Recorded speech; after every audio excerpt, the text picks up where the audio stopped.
Last time on Idiots at Sea. Tomorrow, I'm gonna do a fish fry for all of us. I'm terrified to eat now, Quinn. Is what's his bucket here?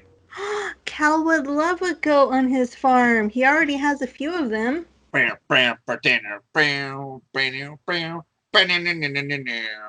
guys did a nice tour of the city. You did a nice fish fry all together.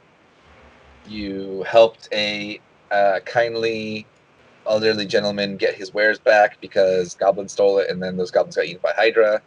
And yeah, it's been a week out of the 2 weeks so far. So yeah, what would you guys like to do? Oh, time out.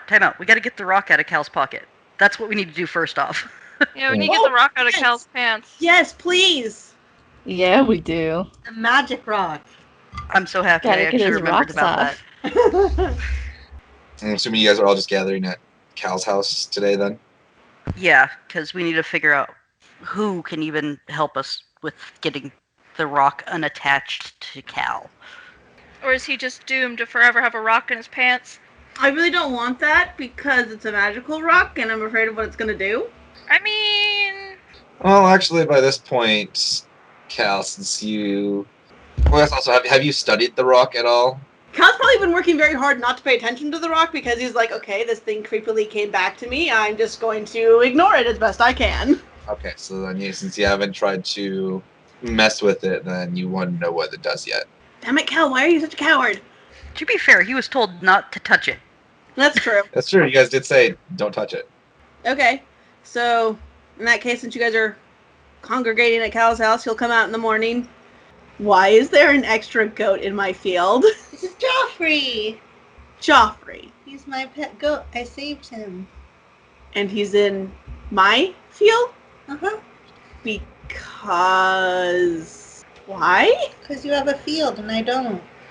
Well, you're not wrong, but he's your goat. Uh-huh. In my field. Uh-huh. Let's just get used to this, Cal. It's not going to I know, change. Cal's just kind of like, this is obviously going absolutely nowhere.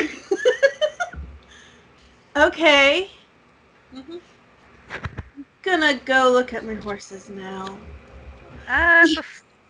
We really do need to go take care of that rock that apparently likes you so much. Oh, that. Yeah. Yep. While you guys are all gathering, you start to see Joffrey just start headbutting some fences and whatnot. Manages to knock one of the pegs down. Damn it. Aww. I'll help you fix that. I see he's a destructive goat. Cal's gonna shoo him away from the fence. Look at the downed peg. It's just a peg, so like, or is it an entire like slab of the fence is now down? Just a peg. Okay. He only managed to get in a couple whacks, so it didn't manage to do too much damage before you shoot him away. Okay. Kind of looks at Desi, who is apparently the root of this current problem, and not sure how to handle it. With a smile. Do it with a smile. All right. Yeah, rock. Right. Looks at Joffrey again. Yes, rock. Let's get rid of the rock that is attached to me. It's not attached to you. It's in your pocket. All right, let me take a look at that. My pocket. I want to use Identify on it. All right. Cal takes it out. Just to make sure, Quinn, are you just casting it spell slot or are you gonna ritual? Spell slot. Okay. All right. He'll hand over the rock. Try. Try to hand over the rock. So Quinn gets the rock. You start kind of like doing your little casting animation, so to speak. But after about 10 seconds, the rock disappears from your hand. And Cal, you feel a familiar weight in your pocket. More magic. Cal, can you hold on to the stone while I do this? Okay. Hold the stone out to you, towards you, but just holding it. Okay, so you hold out for a minute. Quinn does his casting and gives it a nice little touch. And Quinn, you now learn that this is a cursed luck stone. Okay, so I'm going to kind of calmly tell that to Cal. Calmly. Okay. Anybody know how to break a curse? Did I learn that at all? You wouldn't naturally learn that from Identify, but Lana, as a paladin, you know that normally curses can only be removed by similar magic, so a remove curse spell would do the ticket. Okay. You need a remove curse spell. And where do we get one of those? A priest or somebody who can cast divine magic, and a pretty high level priest probably too. We can try over at the church. They might have somebody, All right. or maybe the tiefling at the magic shop. That one seems to know a lot. What if we Oh. try to break the stone? That doesn't sound like a good idea. I just have mental images of Yeah, that magical doesn't. backlash. Well, I imagine the stone would just teleport out of the way, back into Cal's pocket. I say we go talk to Zendros. She was very helpful last time we saw her, and it'll give us a chance to see what new items she has in this week. Yeah. All right. And if she can't do it, she probably can point us in the direction of someone who can. Okay, that works for me. So you guys head over to the faithful quartermasters of Ayuz, and Zendros gives you a big greet. Aye, welcome back. If it isn't my favorite adventurers, what can I do for you all this week? Multiple things, hopefully. Pray tell, do you know anybody who can cast a remove curse spell? Why, I can. Cal has Just a kind rock in his pants. Just kind of pushes Cal towards her.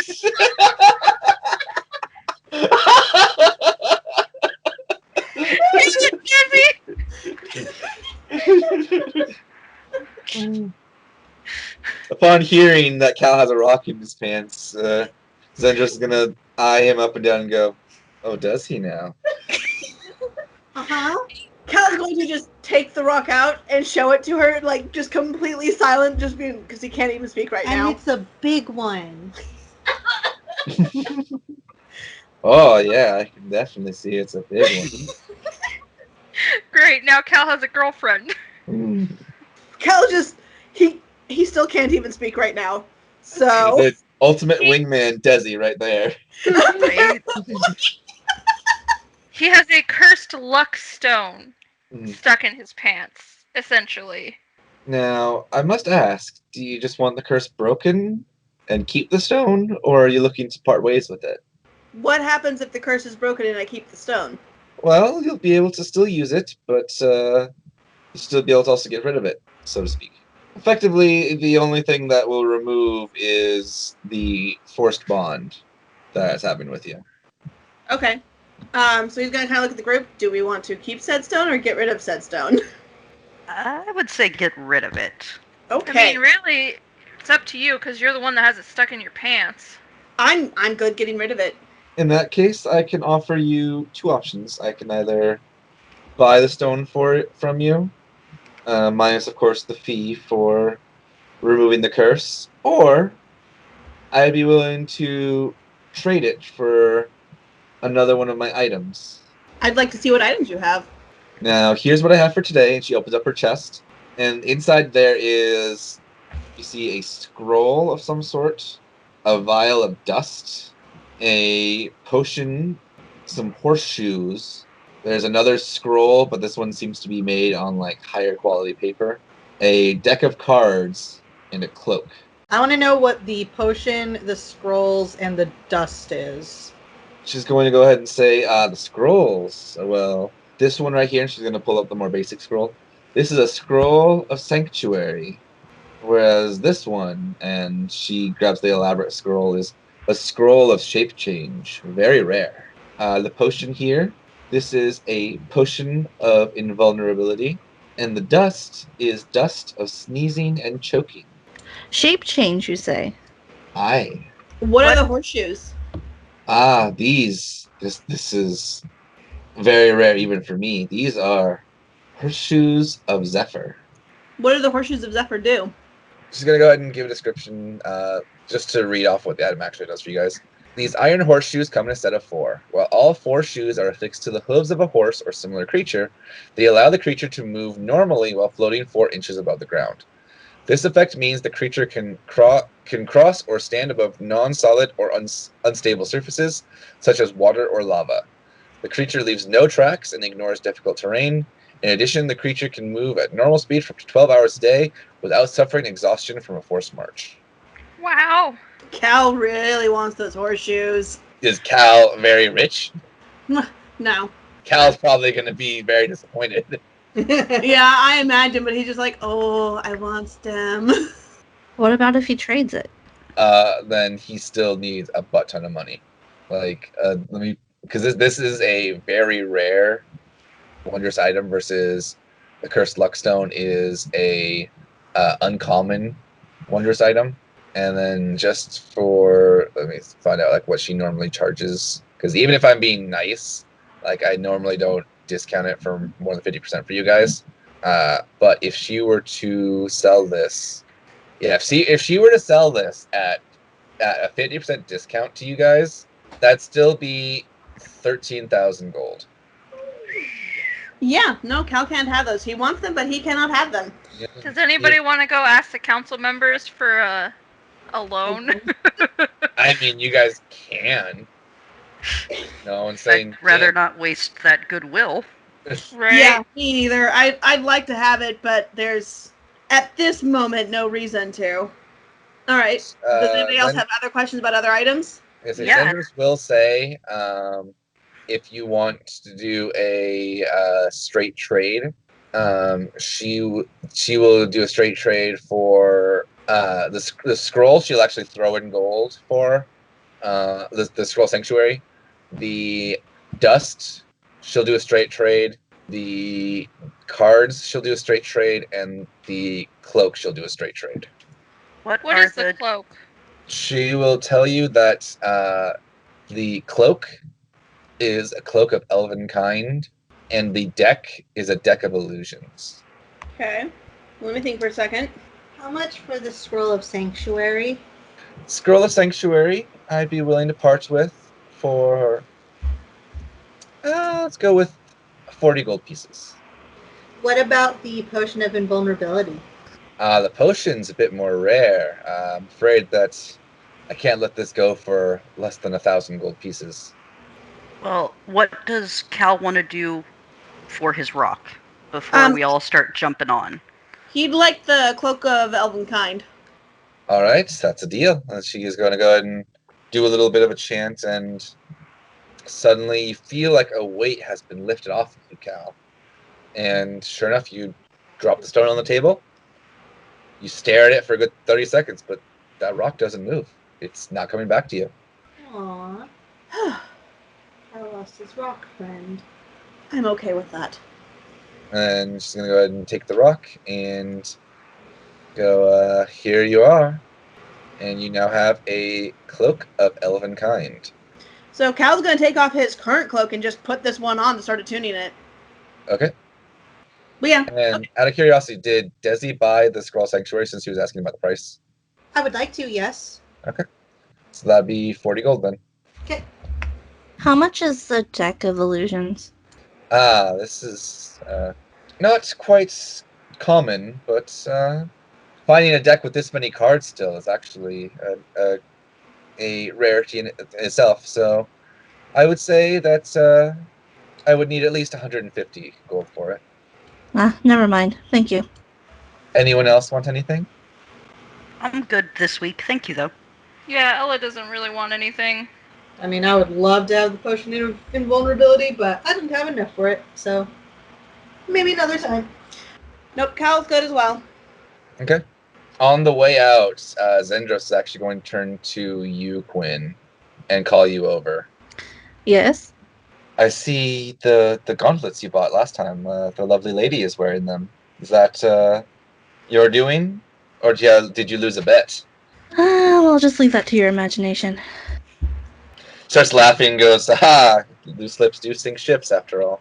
Tell you what, as a lover of romance myself, here you go. And she's going to go ahead and hand over the deck of illusions to you.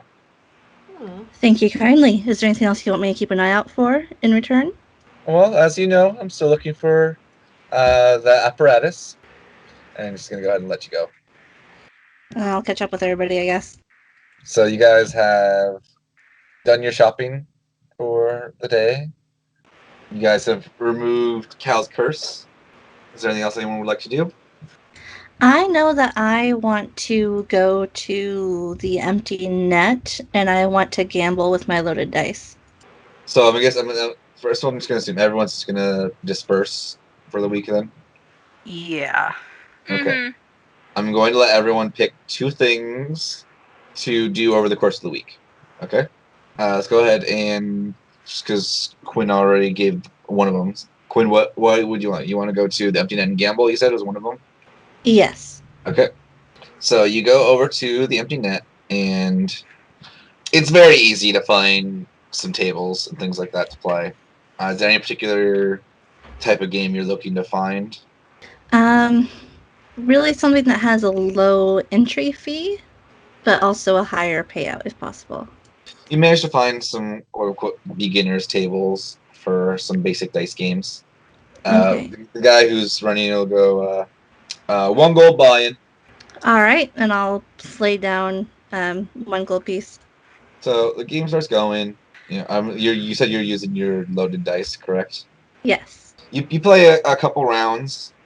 Have some great luck, of course. How long do you think you're gonna play? I know what I'm going to do is I will use my loaded dice every once in a while and not the entire time. Because that would be stupid. Probably maybe about an hour. Okay, but how often would you say you're using your loaded dice? I would do it sporadically, so 1 time every 5, perhaps. Okay, in that case, give me a sleight of hand check first of all. Okay, so first few rounds go pretty well. You're definitely up, and get occasional bad roll with the regular dice, but seems like for every bad roll, your lower dice get you even further ahead. About 20 minutes goes by. You're able to make some good rolls and everything like that. Give me another sleight of hand. You manage to play for an hour. And, get some good gambling in and everything. No one is the wiser on your loaded dice or anything like that. And you actually managed to come out with triple your money. Are you repeating this each night out of curiosity? Maybe one other night, but not the whole time. I don't want to get people too used to what I'm doing. Just for the second night, go ahead and do the 3 sleight of hand rolls one more time. So I'm assuming you're doing the exact same thing you were doing, right? Yes. You are so freaking lucky. You know that? I don't want to get thrown in the river. I don't want to get thrown in the river. Are you going to the exact same table, or are you going to maybe a higher stakes table this time around? I'd say higher stakes. Okay, so the second time you go around, you go to a higher stakes table. This one is a 3 gold entry fee, and again, no one notices the loaded dice usage. But you have even better luck this time around, and you actually managed to make 5 times your money. What was the other thing you wanted to do for the week? I'd probably go pester Ella every day, to be honest. Okay.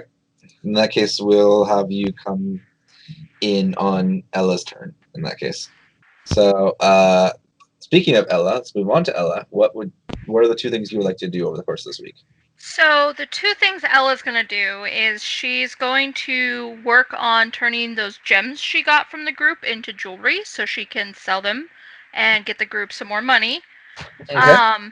So that's the first thing she's going to do. And the second thing she's going to do is she's going to go through her grandfather's journals and see if she can find some stories she remembers about a particular individual that she's a little suspicious about, just to make sure that she's not remembering something wrong, or maybe her grandfather's just telling a tall tale, because she has all of his journals. So Okay.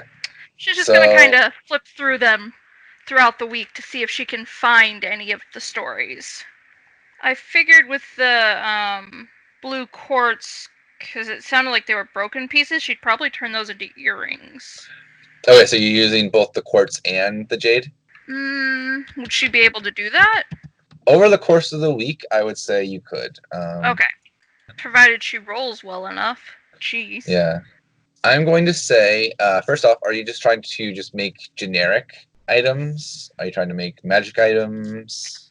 Just generic. She doesn't know how to make magic items yet. Okay.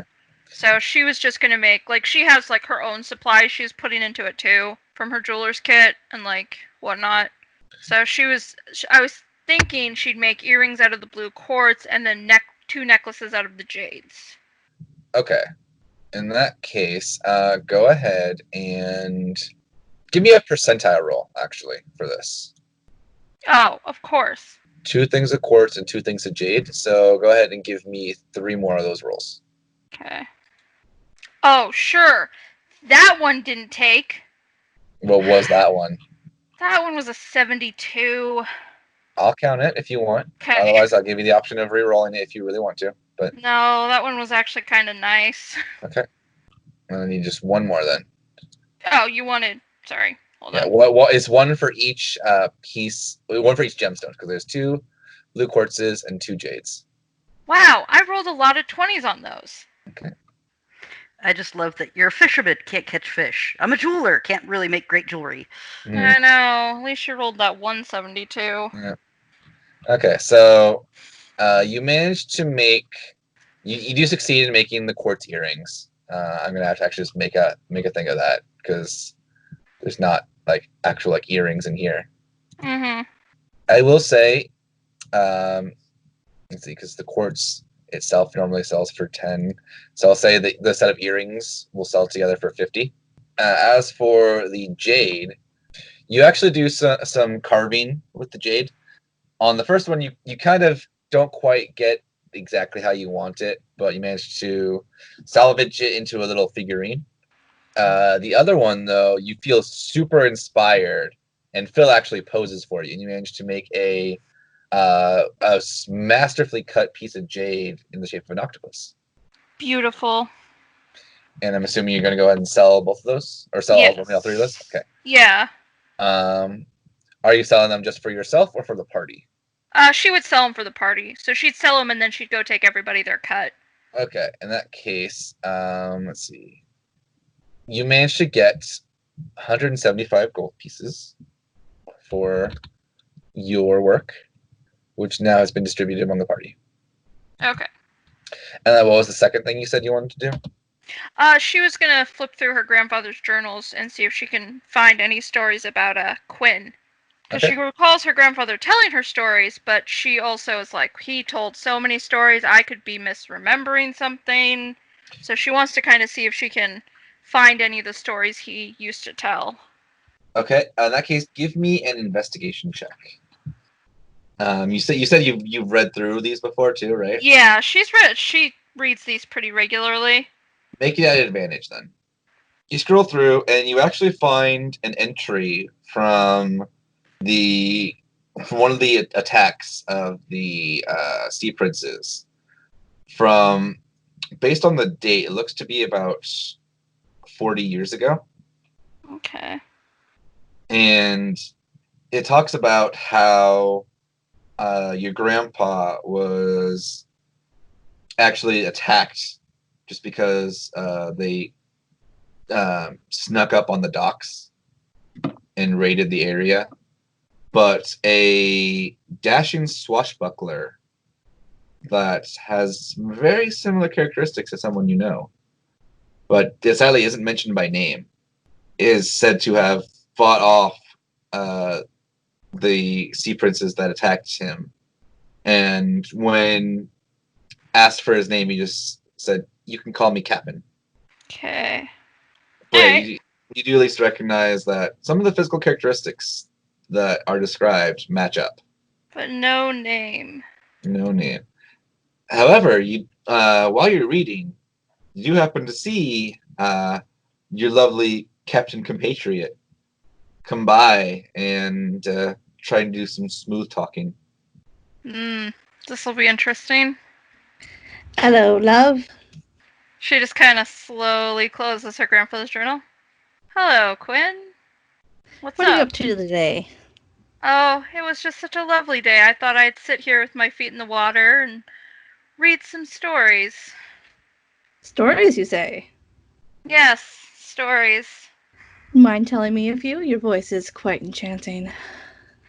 She just kind of stares for a moment. That would be a hard one. So many of them are my favorite. She starts kind of rifling through some of her grandfather's journals. You know, mostly stalling because she can't exactly say anything right now. She doesn't have any substantial proof.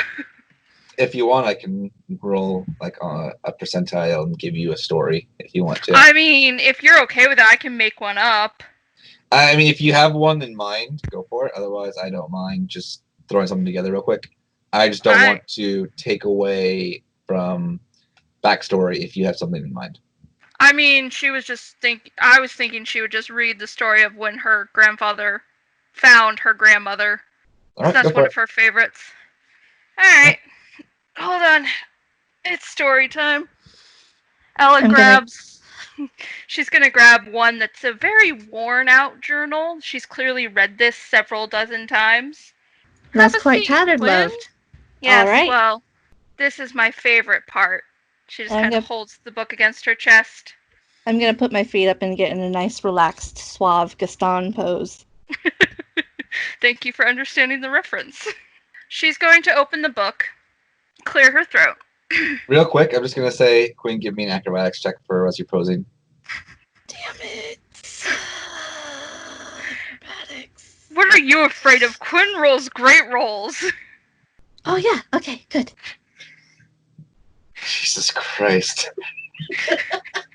What are you afraid of? He rolls great rolls. So you see Quinn just kind of like, he does a stretch, and then all of a sudden, a handspring, little backflip, and then just lands like in a perfect like pose with like his head in his hand, like legs crossed, all sprawled out. She hates when he's charming. She'll in open fairness, the book. it's the only time that Chelsea rolls well. So It's true. She'll go ahead and start reading from her grandfather's journal. It was a day like any other, a day filled with fish and water. But today, for some reason, seemed to be special.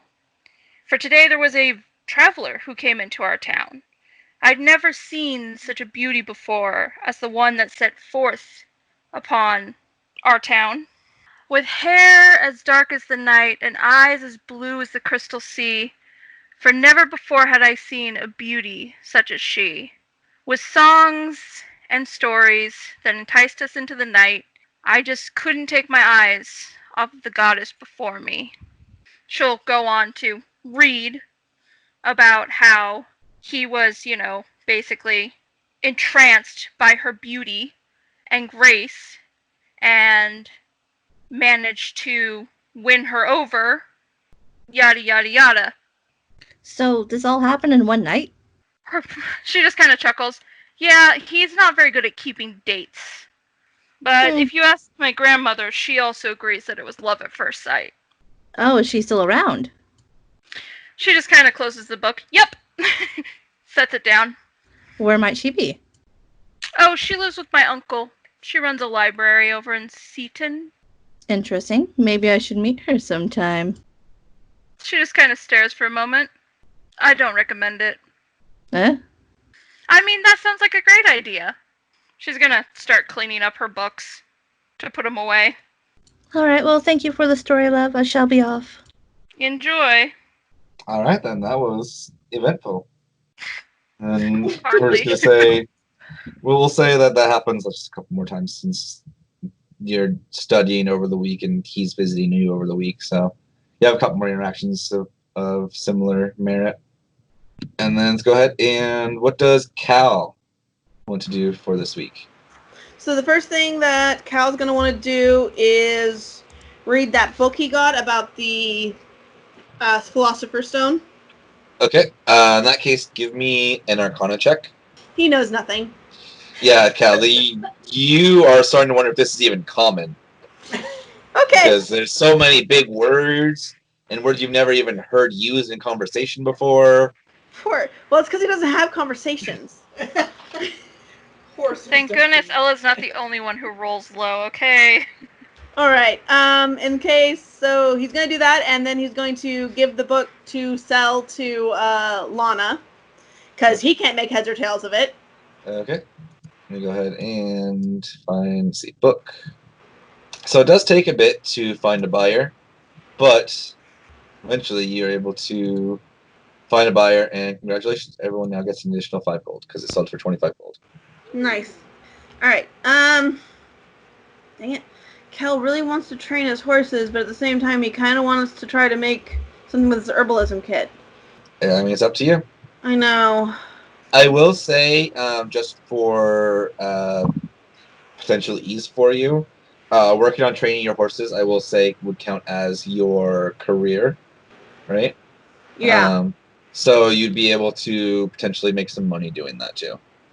Because obviously, like, you know, if you're doing it well, then, you know, the town guard is going to want to come buy some, et cetera, et cetera. Yeah. So let's do animals training his horses. Between the horses and the book, I'm assuming the horses were your main priority. Yeah, horses are my main priority. Okay, go ahead and give me 5 animal handling rolls. Okay. Oh my gosh. Oh my gosh. You just love the 9s today, apparently. Okay. So you do some work. Sadly, a couple of the younger stallions are just a little they're hitting that age where they're starting to like test the boundaries a little bit, causing a little bit of frustration.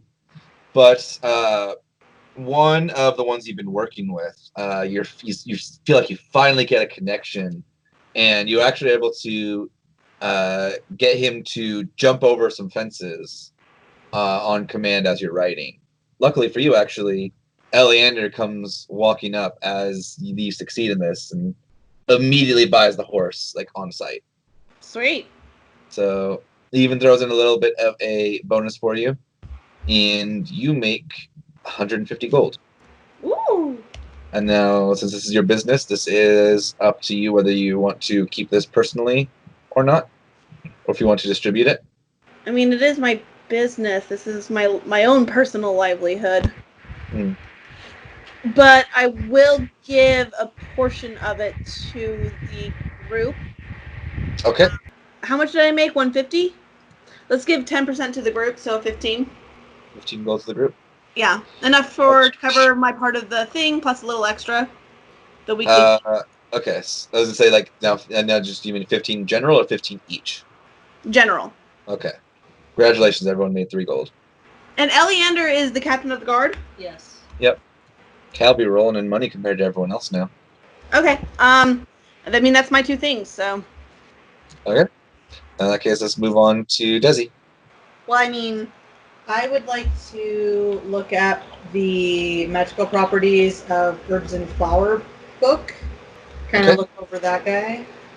All right. In that case, go ahead and give me an Arcana check on that, please. Hey, you did better than me.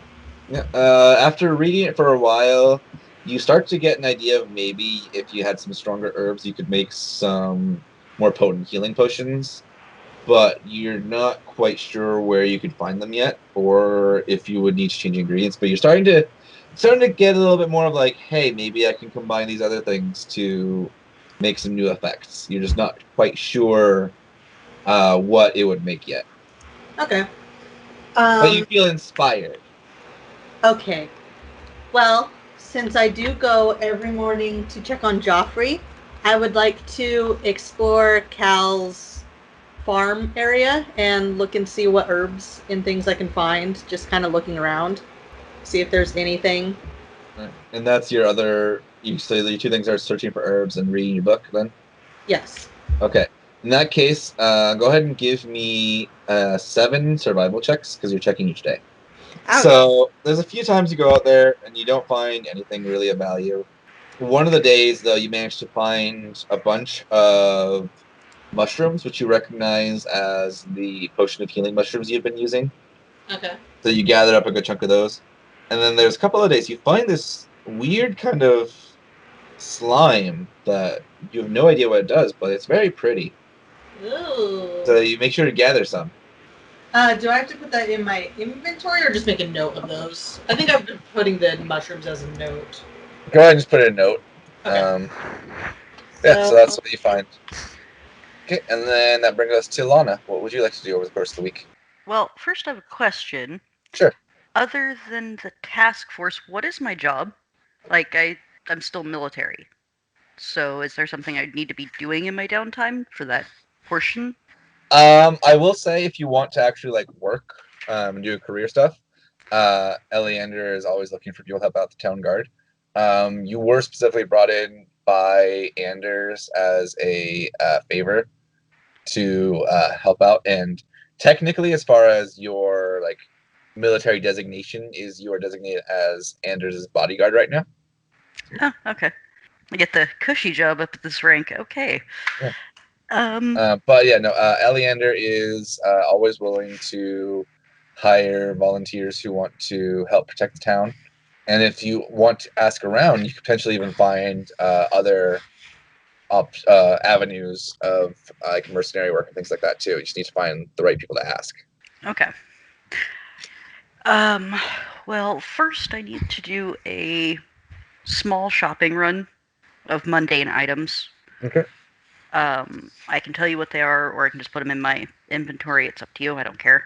You want to just run it by me just so I can make sure that it's all stuff that can be reasonably purchased? Oh, yeah. Bell, chalk, healer's kit, manacles, string, and 4 days of rations. Yeah, so you can find all of that just in the green market. Go ahead and just use Player's Handbook prices for buying them. Okay. Yeah, I have it all written down, and I'll do that in a minute. Also, because I know you can see my inventory, I have actually organized it a bit. So what's in the bag of holding, it says it's in the bag of holding. Oh, cool. Yeah, so, yeah, otherwise, I can always check by whether it says not carried or carried is another thing. But the bag of holding is definitely helpful, so thank you for that. So other than my shopping run, I guess I'll just help out the town guard for the week. Lana, you get, for your time working, you managed to get an additional 20 gold pieces. Okay. Not exciting, not backbreaking, but you know it's a decent pay for decent activity. Yeah. And So- I believe that's my 2 things I can do. Okay.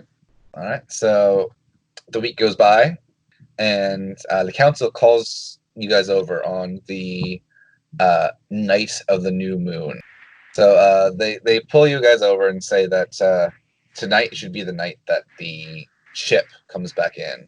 The plan for you guys is to get over to the haunted house with the lantern and to signal the ship when it approaches. Based on the notes that you guys have, it should send a signal first, and then you guys should have to send a response. They're going to send 2 guards with you. They won't help with boarding the ship, but they will be happy to sail you guys out to it when it comes up. And then from there, they are trusting your best judgment with how to deal with the ship and everything. Okay. So yeah, so if you guys want to take some time to maybe come up with a plan or whatnot, as you guys are just heading towards the mansion. Yeah. So, who knows anything about boarding a ship? Me? Okay, what's the best way to do it? Well, do we want to be stealthy about it, or do we want to act like we're who we're trying to be? What do you mean? Do we want to seem like we're with them or against them? Personally, I'm for an all-out assault, but I don't do stealth. Well, we can't really be stealthy when we're going up against their ship.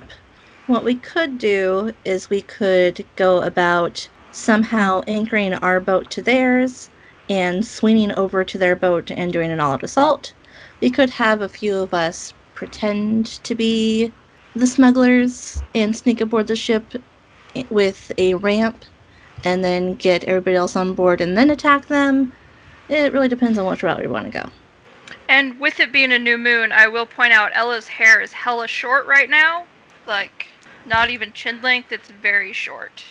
Like a pixie cut. Yes. How is Phil staying in there? He's not there at the moment. He can't be in her hair when it's this short. He's very upset about it, I'm sure, but he just has to deal with it. Noted. Yeah, he's not with her when her hair is like this. It's when her hair is, at least like below chin length, shoulder length. Of course, that depends on how much bigger he gets, too. The bigger he gets, the less he gets to be in her hair. All right then. I think we shouldn't have a problem getting up to the boat, but I don't think any of us can actually impersonate the big burly wizard. I can. And I do have, Very sweet of you to try. a entertainer's pack. I could certainly whip something up. I know disguise self as a spell. Hmm. It lasts for an hour. But could you actually pretend to be that guy? Sure. Show me your impression of him. I'm sorry, you guys missed the face. I know that face. I see it all the time. I like how you laughed at the same time Bree did, like you just mentally couldn't. As DM, I'm so lost, but okay. She basically got her cheeks and being like, "I'm the big burly guy" kind of expression. Here's the thing with Corey is that when she's bluffing and you call her on the bluff, she starts to like fumble and get huffy and puffy about it in a very specific way, but keeps going because she's still trying to pretend that she is able to do what she says she could do. So, but yes, Desi, show me your impression of that wizard. Um, Can you cast disguise self on anybody else, or is it only personal? It's only personal. There's another spell that's like disguise other or something like that, but I do not have that one. but yeah, Quinn has the disguise. Disguise kit. Yeah. Plus, Quinn can fake it. Well, and the other thing I feel I need to point out is, even if we do manage to disguise one of you guys as the big burly wizard, how do you explain us having our stuff and not being in rags as your slaves? I can fix that. Mm. Mm. Mm. Mm. No. Yeah, any plan that involves me taking off this armor or my sword is out. Well, if we take the boat out, then you guys can just hide, and then the other ones that aren't hidden can, Ella kind of taps her chin. Lana and I could always hide under the boat. You have It's true. that necklace that makes it so you can breathe underwater, and I can breathe underwater. So we can just pretend Cal's our prisoner. I was thinking more Desi would make a suitable prisoner, and Cal could be like your hired bodyguard. The only problem is that they are already aware of me because I kind of thwarted them before. Hmm. That's true. In the official backstory for Cal, he did stop a Sea Prince slaver ring. So, if these people have any ties to the Sea Princes, they're probably going to recognize Cal. Again, I feel that we are at the just rush the boat. Alright, so let's have at least one of us disguise ourselves then. I'll do it. Okay. Alright. How long does it take to disguise yourself? Just a few minutes. Okay. I certainly could attempt to disable their boat from underneath. Disable their rudder and stuff so they can't get away. It really depends on how big the boat is. Mm-hmm. Mm-hmm. Because if it's too big of a boat, it's going to take too long for you to disable it. And we could use the martial prowess on the boat to help in combat. That's true. But if it's a little bigger than the boat we took from the cove, then yeah, disabling it would probably be the best idea. I won't tell you guys size, but this is a smuggling ship. I know. Just keep that in mind. The question is, are they expecting us to bring something? Well, I guess we're not going to try and sneak on the boat, so it doesn't really matter. That being said, Desi would be good use as one of the slaves that they sell. I'm fine being a slave. Ella also doesn't need any weapons, as I recall. No, she just, especially now that her fists are so strong. So when we get to the house, I'm gonna need a room to get ready. I just want a firm what is the plan here? I was gonna say, what is the exact plan? Because Okay, I'm so- confused. We're gonna have me with Desi on the deck of the ship. I'm going to be the wizard dude. Once we get close enough to the ship to where we can all safely swing across and board, we are going to do that and ambush them. Where are the other three going to be then? That's up to them. My first question is, because I don't quite know what our boat looks like, is there even a below deck? Or Wouldn't is it it be best to use? So the you guys boat are with using the- the jolly boat, aren't you? I Mhm. thought Eleander said that we could use his boat. No. No, we're it's- using the jolly boat to hide. Yes. No, what they said is they're giving you 2 guards who will pilot the ship over to the smuggler ship. But they said nothing about supplying a boat. Okay, I heard that wrong then. So would make- yes, does that have below deck? It has a cabin area. It has the little seat spots for rowing. It's got the little thing in the middle for a sail, which it has and whatnot. We should have taken it to the chick that does the woodworking and had her giving us a ballista. You could have. You're the one God that damn. claimed it. In fact, I have a whole thing of different upgrades you can do for ships. Well, too late now. Okay, so we're hiding in the back cabin Uh huh. while you guys do what? What are we doing, Quinn? Getting to the other ship? We kind of have to do that first. The idea is that Quinn is going to make it so that if they have someone who is on a lookout to see if like anything suspicious is going on, he'll see the wizard dude and be like, "Oh, okay, it's not like an imposter or intruder or anything. That's who we're expecting to see on this boat." So we can get up there instead of getting ambushed by them when they see that it's not actually the wizard dude. Or them running away. Yeah, or them running away because they realize this isn't the correct ship. Okay, So that way we can get the sneak up on them and whatnot. okay. I was just trying to figure out what the plan was. So in that case, are you guys going to have the 2 guards come with you on the ship, or no? Only if they're willing to dress the part. They are not. Then, how else are we gonna get the boat there? Yeah, the whole point here is if you get attacked on the way, they're there for defense. So they really don't want to have to give up their armor or weapons. But they're also not going to help you storm the ship because they have families and they don't want you And we to- don't. Would they be willing to wear just a cloak over their stuff? Yes, as long as they are not disarmed. Yeah, like just something so that in the dark of the night they can't see, oh, those are guards rowing the boat. Instead Yes. it looks like the scouts or whatever. Yeah, they are willing to like put on like help with disguises, but they're not willing to disarm. Okay. Yeah, as long as they're willing to put on disguises, that's all we really need them to do. Okay. So in that case, as you guys head to the mansion, the guards are actually going to take the boat and they're going to row it into the cavern where you guys originally found it. Okay. And I'm assuming you guys are just going right up to the window where you saw the marks from before, correct? Yes. I'm gonna go in the other room to quote change, and in the other room I'm going to shift it to look like the wizard dude. And I assume that one of the costumes I have on me is similar, so I'm also going to wear that over my other attire. So how do we think that you're doing that? With the disguise kit. Yeah, with a disguise kit. That's why I have it, to make you guys think that that's what I'm using.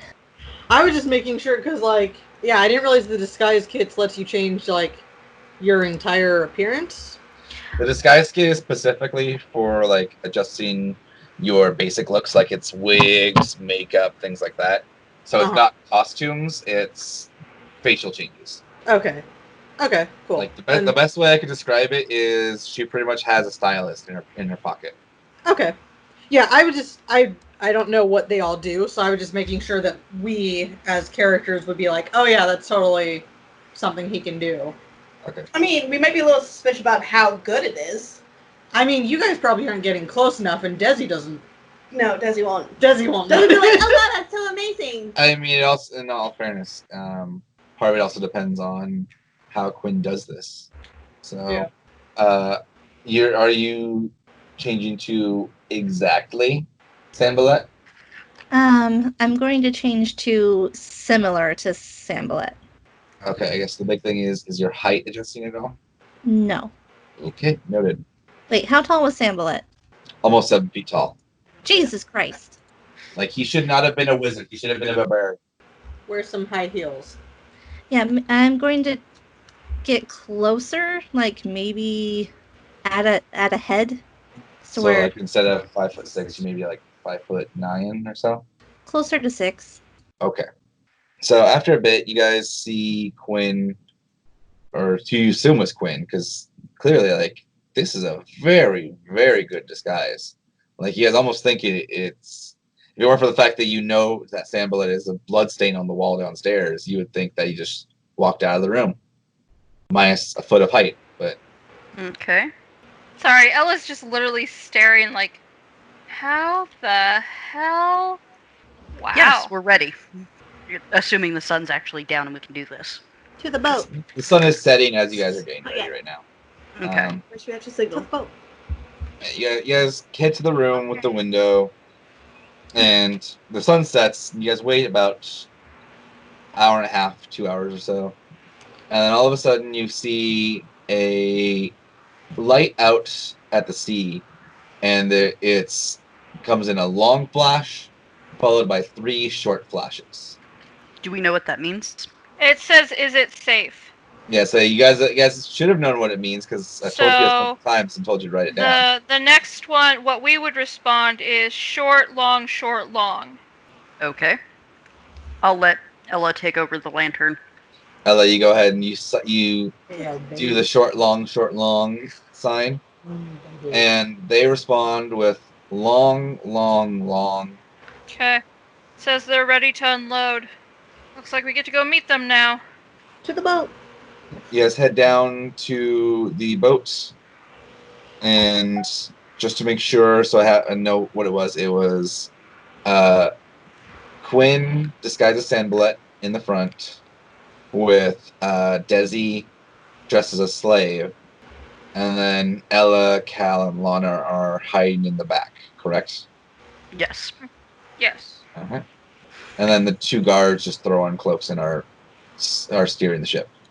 All right, so you guys start heading out. About 10 minutes go by out, and you can actually now see the ship, and you see that it's actually turned sideways to kind of like parallel the coast, which looks to be for easier access. So if there's any adjustments you guys want to make on the plan, now it's time to do it, because it'll take about another 5-10 minutes to row up to the ship. Well, they don't see it, right? Because they're in the back. Yeah. And also, do you guys have any light sources on the boat? I would assume not. Yeah. So I will tell the other party members. Yeah, so Quinn comes in and tells you guys that the Sea Ghost is parked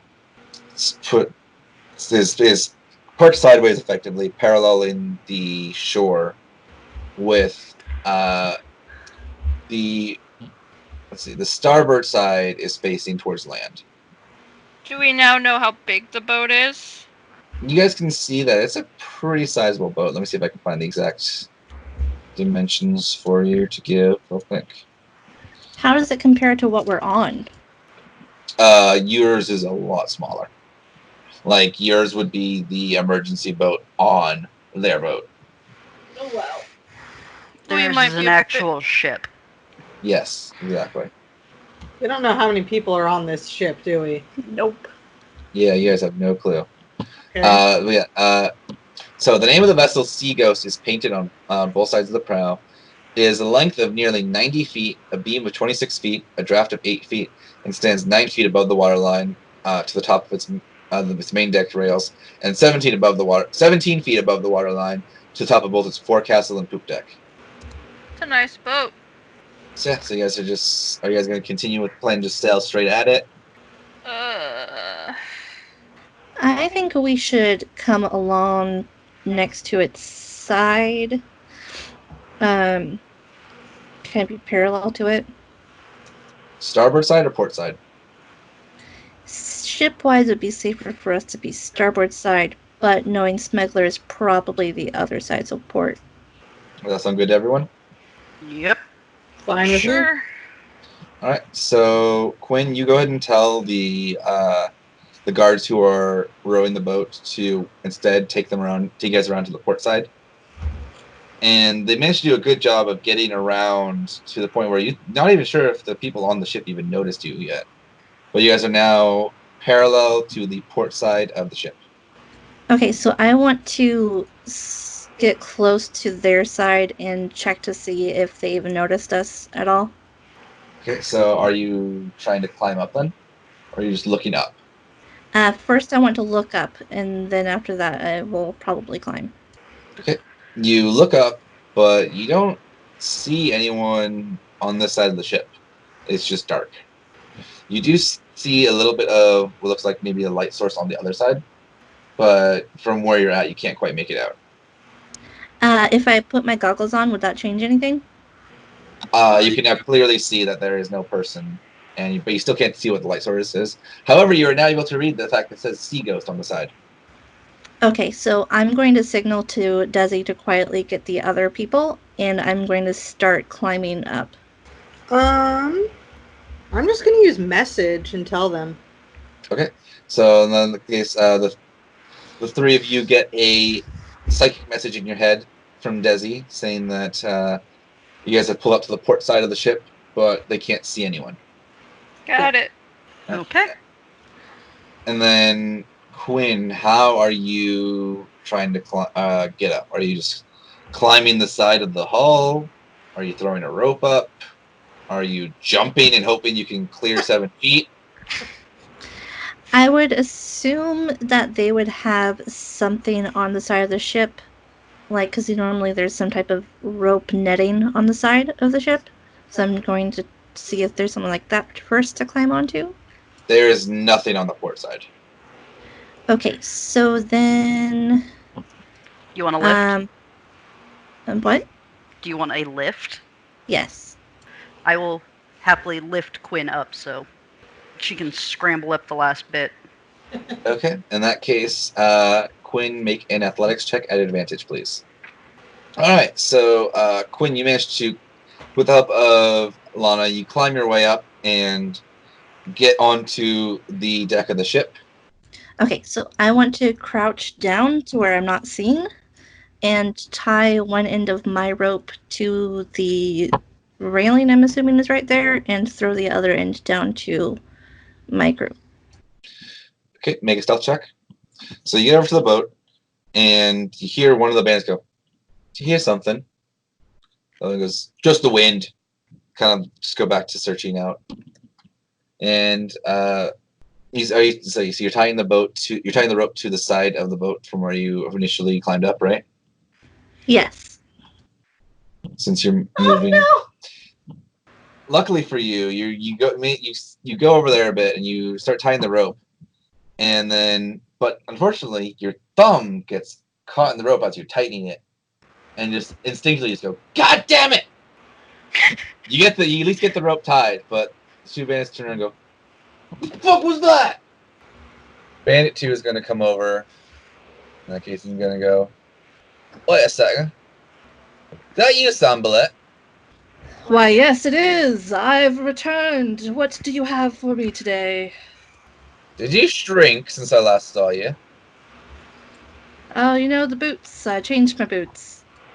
He's going to kind of start looking at you a little bit suspiciously. Are we unloading or? Oh, okay. Well, kind of. Why'd you come around this side? We were waiting for you. Gotta keep you on your toes. And what's with the rope? Oh, wanted to surprise you is all. Roll a deception check for me. The band's gonna start laughing. That just like you, Sambalet. And he's gonna go, "Oi! Get Captain!" And the other bandit's gonna wander off. So you see a tall human come out with the bandit, and he seems a little bit interesting because if you look at his eyes, he has got slits for pupils, Like something has happened to this man's eyes at some point, but you're not sure what. And he's carrying the lantern as he comes over. He's gonna look you up and go, "Aye, Sambalat. Rare that you come out here. What, couldn't get the goblins to cooperate today?" He starts laughing and he looks at the other bandits and, "Laugh, you half-wits!" And they start laughing too. Why, yes, they decided to stay aboard the boat. Nice to see you three here today. He's gonna go, "Since when did you know how to count to 3? Ah, you learned some things over the years. Oh, it's about time those damn goblins taught you basic arithmetic. Maybe now you'll actually be able to give me proper coin when it comes time to collecting dues." Ah, you sure are a funny one. He's gonna kind of squint at you a little bit and go, "Aye. So, Well, let me get the goods to unload." sounds like a plan. And you're gonna see him head below deck. And you start hearing some rustling noises, while the other bandits kind of start chatting with you, asking how things are going at the mansion, and how many adventurers you've killed this week and things like that. Oh, we killed quite a number of them. 4 that I can think of. I'm trying to say this loud enough to where the other people can hear me. It sure is nice to come aboard. Can Ella pull herself up enough to see, like, what's going on using the rope? Make an athletics check for me. And then make a stealth check afterwards. Stealth check? Oh boy. Okay, well. I tried. Okay, so you climb up the rope and you get to the top and you kind of just poke your head over a little bit. But you immediately see there's the 2 bandits that are right next to Quinn, who's at the top of the rope. And you quickly duck down your head. Luckily for you, neither of the bandits notice, at least. Okay. As soon as I go down, I'm gonna like motion to the others that there's 2 bandits up there. I only saw 2. I heard 3. So go save Quinn. That's the step. He didn't look like he was in any actual, like, they weren't threatening, but there's definitely at least 2 people up there. There's 3. Well, there's only 2 from my point of view. But I heard him say 3. Then that means that there might be somebody somewhere else. Probably. I would climb the rope. So Lana's climbing the rope now? Yeah. Alright, athletics check, please. Alright, and are you just going straight up and hopping over? Or are you Yep. trying to do... Okay. There was no plan other than getting here, so... Alright, so Lana, you just straight up just He-Man your way up the rope, right?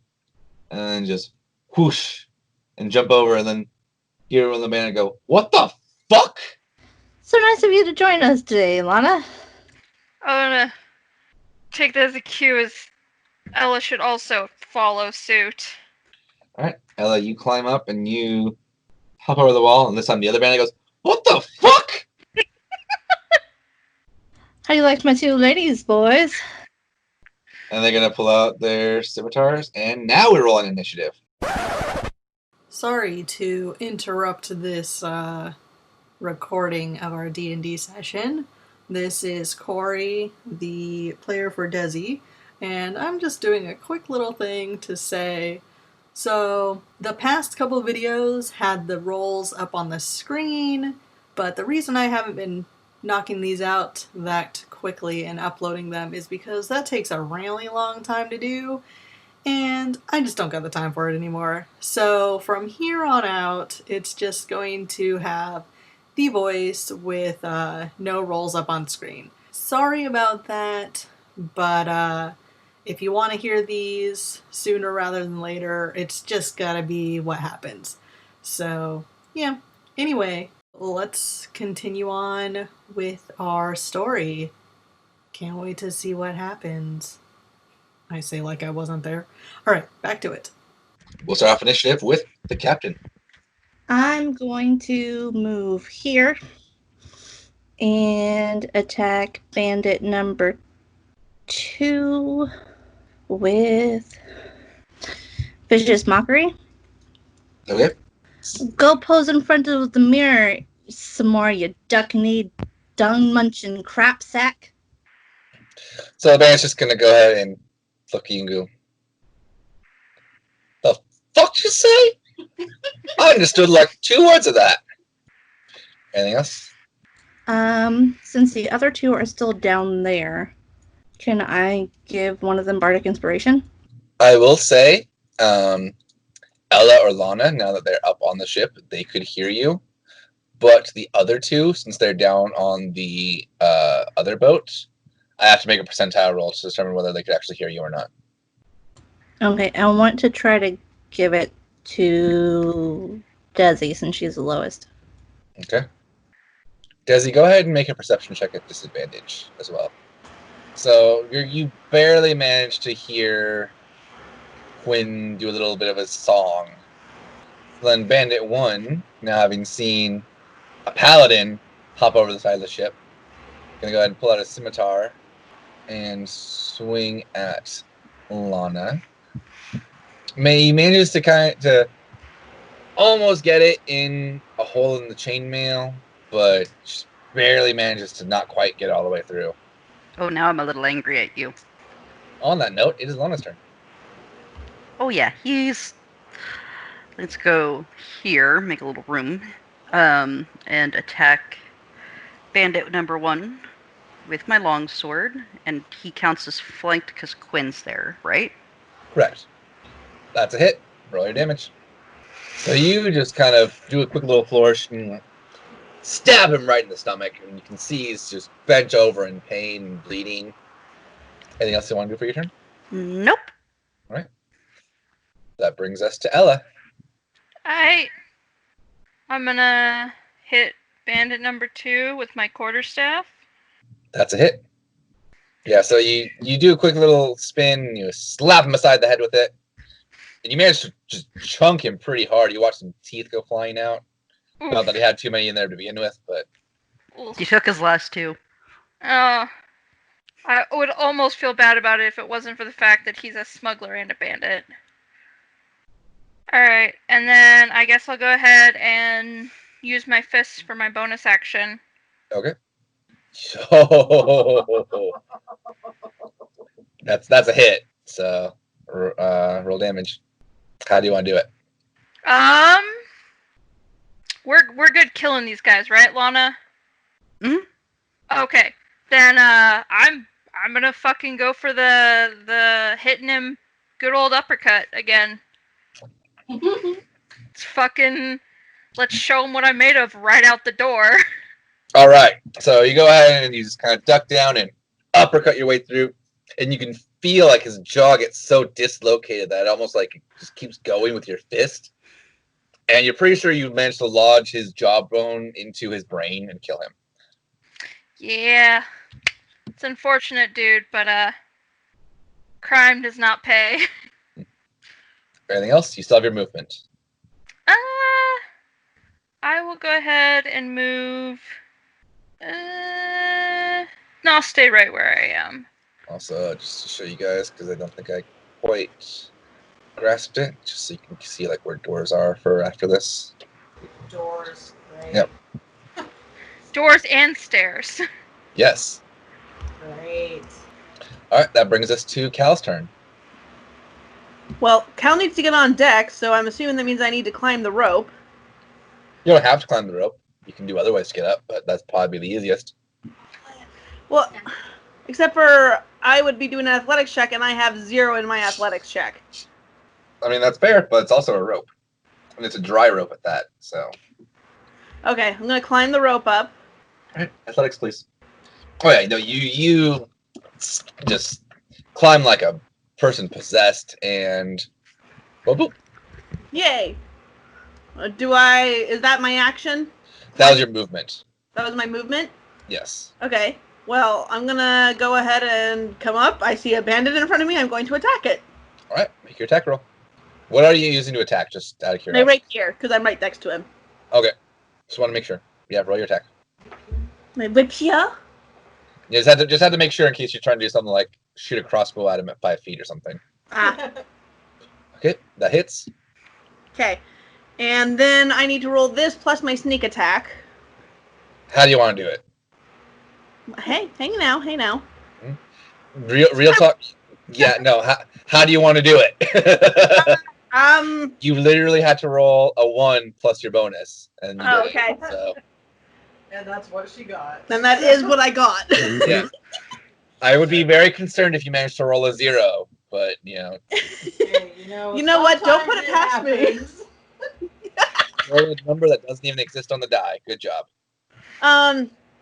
You know, I would be impressed if you managed to hack the program to roll a 0. So, Yeah, I got a 0 once. I Yeah, didn't roll it, but I'm just gonna go ahead and Cal's fond of beheading, so behead him. all right, just do a quick little like Zorro Z in his neck, and then you watch like a chunk fall out, another chunk fall out, and then his head just off. I like how we have like signature death moves. at Right. this point. Is that all for your turn? Yes. Desi, your turn. Well, I can still get up the rope, right? Even though Cal's right there. Cal climbed over the side, so yes. Okay, then yeah, I'll go ahead and climb up the rope to join everybody. All right, athletics check, please. All right, yep, you climb your way up, and then boop. Boop. Congratulations, you jump with everyone else. I'll just ask what happened, Does anyone want to answer Desi? and that's it. I guess. I'm gonna point at the other three and be like, they killed some guys. What else is new? I killed some guys. Which way did the captain go? I'm Yeah. actually about to figure that out. Just 1 sec. I thought he went down. He went down below. Yeah. Yeah, he did go down one of the stairs. Just need to figure out which one exactly, Uh, so I can put him in the correct spot. Because there are multiple different ways around the ship. The captain is actually now going to come back out over here. It could be awkward. And he just looks and sees. I bet no one can guess what he's going to say. What the fuck? Yeah. Do I get a prize? you get a A surprise. +1 to your next roll. Let me add. I just want to add to initiative. That's so much to ask. Apparently it is. Captain's gonna see everyone on here and just go, Sambalet, what's the meaning of this? You traitorous dog! I'm just gonna shrug and be like, pirates, man. And he's gonna, Oh no. and then he's going to go ahead and run across the ship and through this door and then vanish. So everyone's going to have 1 turn to do something before what happens next. Okay, I want to move to here. Okay. And ready my crossbow and my other stuff. It's on my hips, so yeah. Okay. Which direction are you aiming? Toward the staircase and this other door. So in that direction. So You're going to have to be more specific. Because there's lots Bottom of doors right. and there's 2 staircases. Bottom right? Okay. Anything else? no. Okay. So just so you know, for ready in action, what that means is you can now use that action as a reaction during someone else's turn. This counts for your 1 reaction for the round, but you can use it when the appropriate trigger sets. So what is the trigger that you want for your crossbow shot? To be either when somebody comes through that door or down these stairs. Okay. Lana, your turn. I will say to my group, get to high ground and move up the stairs next to Ella. So you're going to move up the stairs? Yes. In that I case, I need don't to want to grab... be in this murder hole. Okay, I need to grab another map for you then real quick. Yoink. And Lana, you have now moved up the stairs to right there. Okay. And from here, you can actually see, just because the center thing right there is the what is it called? The crow's nest, Uh-huh. right? So you can see there's someone at the top who is now starting to climb down. Okay. How far up is he? Let's see, I find the crow's nest. How tall is that? This is about 40 feet above the main deck. So for game purposes, it would take about 2 rounds for him to climb all the way down. Okay. Well, I can't do anything about him, so I guess I'll end here. So the big circle. So the Maybe you have anchor a- is here, and then That's the it. crow nest. Is that what Yeah. this? Okay. I'm just- Yeah, it's the crow's nest. Just wanted to make sure. Just double check my notes. So yeah. Okay. So yeah, that's good. I'm just gonna keep an eye out and see. Try and wait for whoever's going to pop their head out to pop their head out. And that brings us then to Ella. Ella is going to go up the other staircase to the other side of the second floor. Just so you know, that would also take your action then, because you have to dash to make that distance. You can get to the staircase with just your regular movement, but you can't get up the staircase. So if you want to be like right in front of the door that the captain just went into, you can do that.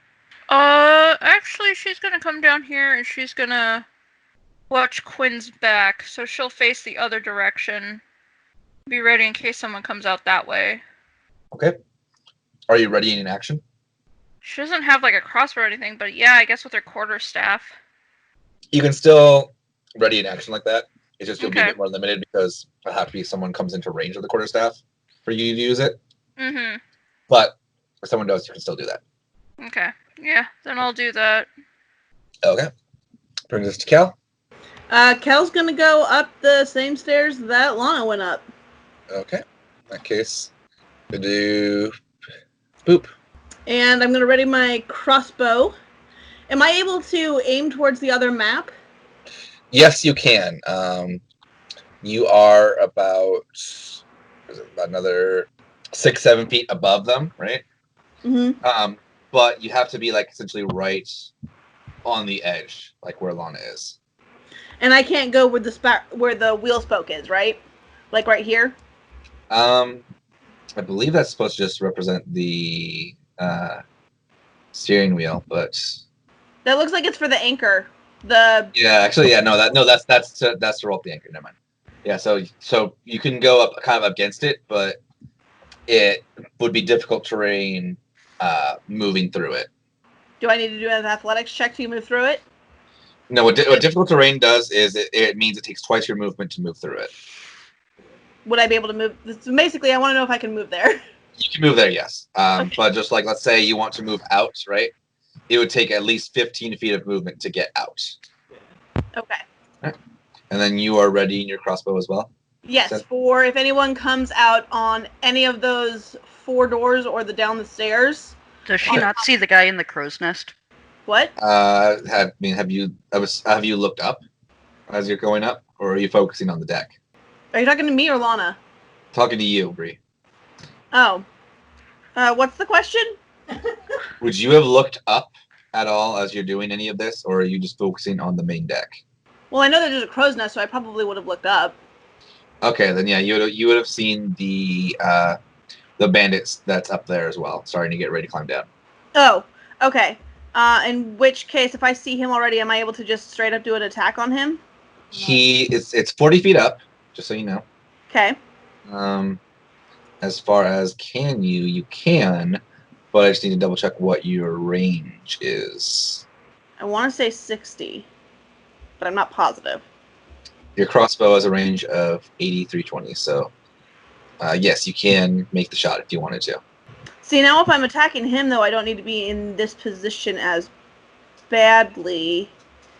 My only You also, if you were attacked, you wouldn't be able to ready an action either. Yeah, and that's fine. So if I'm standing here, though, Desi can't get up past us, right? Because I'm blocking the way? Yeah. Okay, so I would maneuver myself at least here in that case. Okay. And then aim up. Because if I'm aiming for him and not at the other ones, I don't need to be right at the rail. So I'm aiming up. All right. Go ahead and make your attack roll. All right. Please work. Roll your damage. Yay! Please work. You also get your sneak attack because he has not noticed you yet. Oh, sweet. How do you want to do it? I'm just gonna kind of shoot him in the middle of the back. All right. So as he starts climbing down, and you just manage to, you aim right at his back, but you manage to actually pierce his neck, and just you watch as now this bandit body just falls 40 feet and hits the main deck. And splats. Cool. Quinn and Ella, you actually get a little bit of blood on you just because of how close you were to where the body landed. What the fuck? Ella just kind of shrugs. It was bound to happen eventually. So that brings us to Desi. I'm going to go up the stairs and basically stand where Cal was next to Lana. Okay. So let me go ahead and move you. You're not out in the water. Don't worry. You're right there. And then I'm gonna also ready my crossbow. Okay. And that's it. All right. Are you aiming where I was aiming initially? Yeah, kind of down towards the deck. Okay. All right. So you guys see door over here just swings open, and first bandit pops out. So Quinn, you get your opportunity attack first. Okay, I'll do it. You fire off your shot, but the shaking of the ship, it's not quite used to it right now compared to fighting on land like you have been. He has barely managed to miss. Kind of grazed his beard a little bit.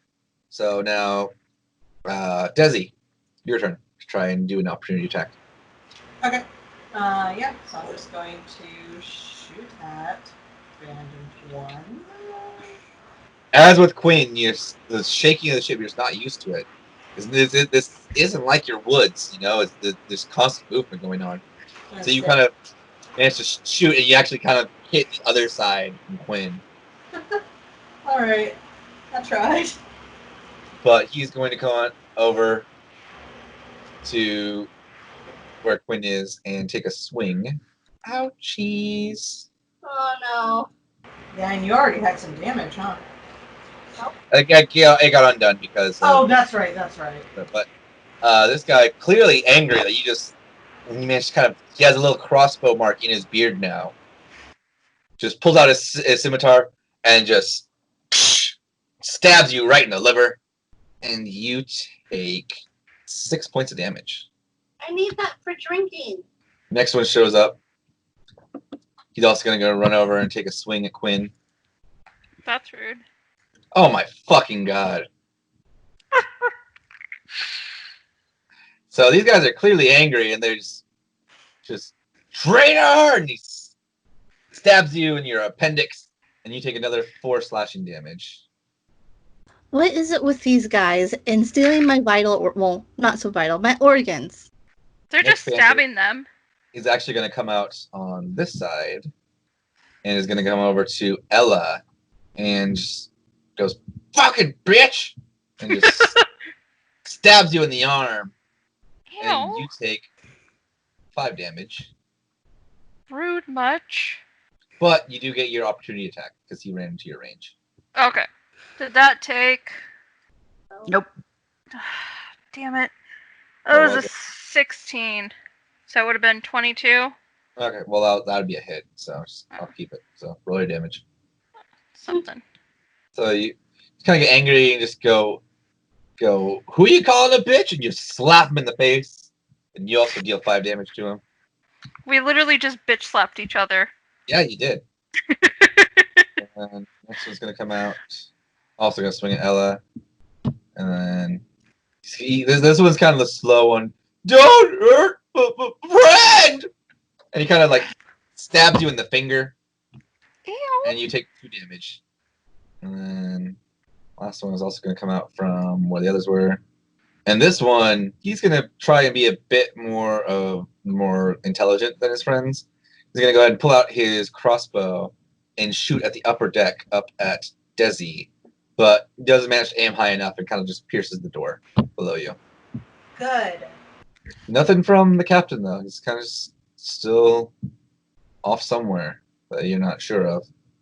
Can't be good. Which brings us to the top of the round at Quinn. All right. So I'm going to say, slightly turn to Ella and be like, "I'm sorry, love," and I'm going to use Thunderwave. You know you're muted, right, honey? Could you guys hear that from my mic or no? I kind of heard, but I didn't hear exactly what was Okay, happening. So saying that again, I'm going to turn to Ella slightly and be like, "Forgive me, love," and then I'm going to use Thunderwave. All right, Ella, make a Constitution saving. Constitution? Oh, jeez. So you cast your Thunder Wave. Go ahead and roll your damage. Okay. So, Ella, you take 9 damage. Just so you know. That's fantastic. I'll heal you. I'll heal you afterwards. I'm sorry. You fucking better, bitch. You also fly back and hit Bandit 3, which sends him even further back. And he actually just collapses because he is. Or no, sorry, you hit Bandit 4. Sorry. So and who collapses, and the rest all kind of just you see them all kind of grip and cover their ears a little bit. But yeah, and then that's. Is there anything else you want to do for your turn? Because I hurt her bardic inspiration to Ella. Ella, you now have a D6 to use for an attack, a save, or a ability check. You need to use it in the next 10 minutes or it wears off, but you can use it for any of those just as long as I haven't announced if it's success or fail yet. Okay. And on that note, that brings us to Lana. All right. I will So- say, if you want to just hop down from where you're at rather than using the stairs, that will only take 5 feet of movement, but I need you to make either an athletics or an acrobatics check as you do it. Just to see it, just to make sure you fall properly. I'm just looking how much distance it would be with the stairs to somebody. And 15. How much is it 5 foot of stairs or what? Yeah, it's 5 foot of stairs. It's technically 7 feet, but it's close enough to 5. I'll count it as 5. Okay. So I don't need to risk failing the save. I can make it to the guy to the back of Ella. Okay. I will say to Desi and Cal before I go down there, give us range support. And then I will move down the stairs and then adjacent to the bandit number 3. Okay. And then I will attack him with my longsword. How do you want to do it? Through the heart. All right. Just kind of take a second, aim, just make sure you got it all lined up, and then just single stab. And you just watch him just slump over on your blade. All right. You still have a bonus action. Do you have anything else you want to do? Nothing else I can do right now. Well, that brings us to Ella. Yes, she's hurting very badly and quite angry. And she's going to You hear one of the bandits giggle. She said it naughty. which one giggled? That would be bandit number 2. Bandit number 2. Okay, and she is going to move over here. That's what he says back to you, by the way. Oh, you little fucker. And she's going to hit him with her quarterstaff. All right. Make your roll at advantage because now that you're next to Quinn, you're flanking him. All right. That's a hit. Roll your damage. Okay. So you slap him in the face with your quarterstaff, and he spits some blood at you and goes. And now she's going to use her bonus action to punch him in the face, hopefully. Right. Roll your attack. Roll your damage.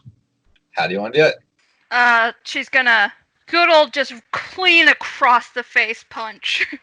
You guys, Ella is pissed at this point. Like your hair is almost like red from a mix of like blood and rage, and you see her just punch the guy so hard. You watch his neck actually just spin, and his head is facing the wrong direction as he falls to the ground. She's a little angry. Do I have any more movement? You do still have some movement. Just fair warning though, if you move somewhere that's outside of Bandit 1's attack range, you will promote an attack of opportunity. But anywhere that's around Bandit 1 is fair game. Alright. Then I guess she'll just stay put for now. That brings us to Cal. Let's attack Bandit 1. Okay. That is a terrible roll. That it is. I missed. I'm going to be nice. Since you have a height advantage, I'm going to say you have advantage on the roll. Okay, so one more roll then. Not much better. That one hits at least, so roll your damage. How do you want to do it? Aim dead center chest. You yell, chicken! And Quinn and Ella know the code, so they duck down. And the band goes, chicken? And just looks up as the crossbow bolt just poof! Right in the lung. And you watch just as it collapses to the ground. Very dramatic. We need to work on our code words. Let's say, let it be known if Cal just shouted chicken, Desi would be like, where? I think it'd be funnier if it became Joffrey at some point. In that case, that brings us to Desi. Yeah, I'm going to just try and shoot at Bandit 5 with my crossbow. Okay, make your attack roll. Just like with Cal, since you have height, you have advantage. Well, it hit. It did hit, yeah. Yeah. So roll your damage. Oh. Kind of managed to just pierce his hand and do a little bit of damage that way. Alright. But he's definitely bleeding now. Okay. Yeah, that's it for my turn. So, Bandit is gonna drop his crossbow and he's gonna run over to Ella. He's gonna take a swing, but like clearly blood loss has gotten to him and whatnot. And he actually manages to cut a hole in the hole area, and he falls and he hits his head and he dies. Something tells me he now won that. Yeah, he did. Yeah. Wow. I love the ways that the people die when they nap one. I mean, in fairness, like he wasn't originally gonna die, but then he's got 2 hit points, so it's like okay, any fall damage at this point is lethal. We did it! For now! So now comes the pirate captain again, and he is followed by some person that you guys haven't seen yet, but hold on, let's put you at. But you guys can see just like magical energy crackling off this guy that comes with the captain. He goes, "Arr, you may have beaten most of me crew, but we always save the best for last. Go get him, Punky!" He's going to go ahead, and you see him start to kind of fidget with his hands a little bit. And then what is he going to cast? He's actually going to go ahead and you see him do like a little fancy gesture, and he touches his clothes. And you watch as it starts to just glow a magic blue. That can't be good. And that'll bring us to the top of the round with Quinn. Okay, what do I want to do for my action? Vicious Mockery is an action, right? Yes, it is. Okay, I want to mock the glowy guy. Okay. Punky. Let me see what I yelled at him. Hold on. Have a face full of me boot, you jelly-boned thumb-sucking crud bucket. Punky just kind of stares at you for a sec, and then just this horrid screech leaves his mouth. Roll your damage. Damage. Or second. And for my bonus action, I want to heal Ella. Okay, roll your healing. Oh. I'm gonna be nice, and because I saw it like have a number and go back to the 1, so I'm gonna say you healed 6 instead of 4. Thank you. You're welcome, love. You're welcome, says the big booming voice in the sky. Thank you, Salune. Or was that Umberly? Oh, I can never. I mean, I imagine that I've got the personality of Saloon, but the looks of Umberly, so we'll go with We're gonna go with your cross of both. So that brings us to Lana. Oh, that was a movement you wanted to do, Quinn. Yeah. Okay, then Lana's turn. Okay. He did say best for last, so. And just a fair warning, just because of the combat, so like scribble, scribble, scribble, scribble, scribble, scribble, scribble, scribble, scribble, scribble, scribble, scribble, scribble. That's a hole. Oh, yeah. So. Let's see. So, 10. Can I move through Quinn's square? Yes, I never remember. Okay. If you're just going to move past, you can move through it. Okay. Yeah, it technically takes an extra 5 movement speed because you're moving through it, but you have enough to get there. Okay. And then I believe casting Thunderous Smite is a bonus action. That is correct. And we're going to hit the eeny, meeny, miny, mo. I'm going to go with the captain. Ugh. Why didn't you actually roll? You dropped, you stupid dice. I'll let you roll it. I'll be nice. Okay. No better. I'll let you keep the 2 if you want. I'll keep that too. Thank you. Yeah. Okay. Yeah, no. Because apparently it was destiny. Let me just double check the spell real quick because I want to make sure. I want to see if it stays on your weapon or if it does. Okay. Yeah, it stays on the weapon until I hit. Okay. For I think a minute. But it takes me a while to actually find it. Let's see. Yeah, concentration up to a minute. Yeah, the first time you hit with a melee weapon attack during its duration. Yeah, so as long as you don't lose concentration before your next attack, then you can keep the spell up. Okay. And have I explained concentration to you guys? I can't remember if I have or not. It should be my primary casting stat plus 8 plus proficiency, right? No. Okay. Concentration. It's just a straight up Constitution check, right? You have to. It's either 10 or 50% of the damage you took, whichever is higher. And as long as you beat that on the concentration check itself, then you keep the spell. So, like, let's say, Lana, you get hit next turn, right?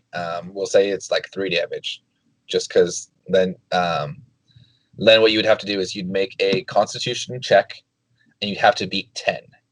As long as you beat 10, you'd keep the spell. But if you're below 10, then you drop the spell. And you're saying it's a con check? Yes. That is so weird. Okay. I know it's a bit weird, but part of it is because Constitution is used so little in 5e, and part of it is also Constitution is supposed to be like your ability to keep going as like you take pain and things like that. Or I totally understand where they're coming from with it, but it's like 9 times out of 10 the casters are the squishies with low con. That's also why it's usually is what the check is, because unless you're taking like a butt ton of damage, which let's be real, if you're taking a butt ton of damage, you have probably bigger concerns than holding concentration. Yeah, it's just because it just gives it a nice little like low number that some casters can then do better than others. Like for example, warlocks are usually pretty good at keeping concentration just because they naturally will have a higher constitution than most other casters, for example. Okay. Yeah, I wasn't trying to argue with you about it. I'm just like, that's so bizarre. Oh no, I totally got that. Don't worry. It's more so me explaining why, so that everyone kind of understands. Because I'm sure there's probably some of the newer people who are like, why is that? Anyway, you still have a bonus action if you have anything else. No, I don't. Oh no, it's right because you cast a spell. Never mind. Yeah, never mind. That means you're done. So Ella, your turn. Okay. Ella is going to 1, 2, 3, 4, 5, 6. She's going to move this direction to here, going around this thing. Okay. And she's going to swing at the captain with her quarterstaff. Okay. Make your attack roll. Okay. And then we're not flanking, are we? Mm-hmm. Yes. We are? Yeah, you're both in his attack range. That hits. Roll your Okay. damage. You have a good old slap in the face with your staff, and he kind of Okay. like recoils from it, and then kind of gives you like a toothy grin. Just, "Ugh. You'll be a nice slave at the end of this." So she hasn't heard that before. I mean, they're kind of one-dimensional. So, Yeah, it's all good. like I said, I didn't have time to prep a much dialogue, so. No worries. She's gonna use one of her key. Can she do that for her bonus action to do Fist of Fury? Oh, the flurry of blows? Yeah. Give me Or does that sec. need to be a main action? Let me double check that real quick, Okay. just to make sure. Yes, immediately after take the attack action on your turn, you can spend 1 key point to make 2 unarmed strikes as a bonus action. Okay. I'm gonna go ahead and do that. Go ahead and just mark a key point, and then do 2 unarmed attacks at him. All right, that first one's a hit, and second one's a hit. So roll your damage. All right. So you kind of just do a quick little just 1-2 punch. You know, hit him, get him a left jab and then a right hook, and you get another 12 damage onto him. He's hurt a little bit, but kind of just spits to the floor and just kind of growls at you. Alright, then I'll end my turn there. That brings us to Cal. All right. Cal is going to attack. Oh, does it not tell us how healthy the captain is? Oh, is it not? Hold on. Let me see. Yeah, it doesn't show us his little health circle. He vanished. He got disappeared. Oh, there we go. There you go. I'm gonna In fairness, part of it's because I captain added with the my token crossbow. before adding it to the combat tracker, so it didn't properly adjust. And sorry, I cut you off, Bree. What were you saying? I'm attacking the captain. Okay. And do I still have advantage because of high ground? Ooh, nat 20. Roll your damage. That's crit. Nice, Cal. Cal ain't playing around. Do something good. Bam! Wow. Hot diggity, we ain't fucking around this time, guys.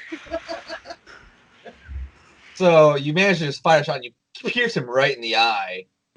Though unfortunately you pierced him in the eye that has the eye patch. But you can see blood coming from the eye socket now under the patch. No, he's hurt. He's very much hurt. Yeah, Yes, he is bleeding bad. And that will end my turn. That brings us to Desi. I'm going to use 1 magic missile on the captain and 2 on the wizard. Okay. So there's the captain, Okay. and these are the wizard. Boom! Nicely done. I'm just gonna say, you sure you don't want to shoot 2 at the captain? Is he not that badly hurt as I think? Okay. Then I'll shoot the 2 top ones at him, and the bottom one at the wizard. Okay. He did it the other way. Apparently he only had 10 HP left. No, I think it's more the wizard might have a magic thing happening. So you managed to fire off your missiles, and you managed to just shoot 2 right into the captain. He's just barely standing after that. And then the deck wizard is kind of, you're barely in range. I'm assuming you don't want to accidentally target friendlies, right? No. Okay. So you suddenly watch as the missiles, like, you hear, and a surge of lightning connects between the 2 of them. And you watch the captain just, and just collapse in a smoking heap. As the deck wizard also just, and you swear you can even see his skeleton for a little bit. But he kind of just, The hell? Don't worry about it.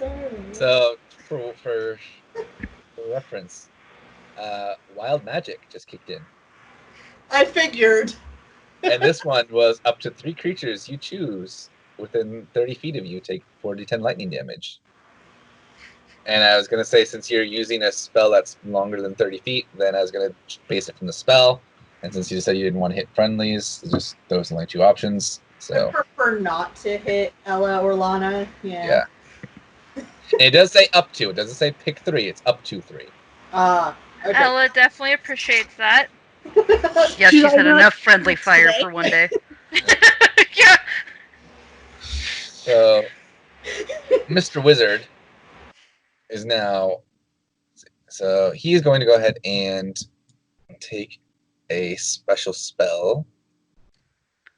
And you see him kind of like he points his fingers at you, Desi, and kind of pulls back like a bowstring almost, and fires. You watch as a bolt of green spell energy flies at you and connects right in the shoulder.